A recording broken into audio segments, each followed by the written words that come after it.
In the centuries after the great melt of the ice caps, as the waters rose and covered the continents, paradoxically, there was less and less water, or at least fresh water.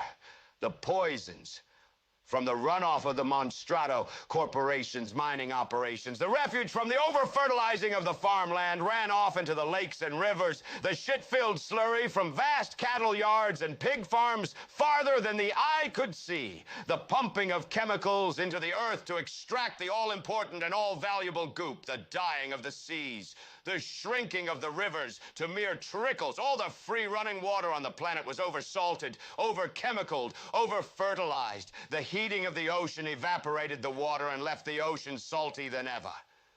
The seas became vast cesspools and garbage dumps. Only one place on Earth did water run free and fresh, in the risen continent of the Wape. And now the peace takers of the Monstrato Corporation are coming for that. And they will, if Rona cannot stop them. All this is recorded in the chronicles of the future foretold, the girl who rode the Unihorn.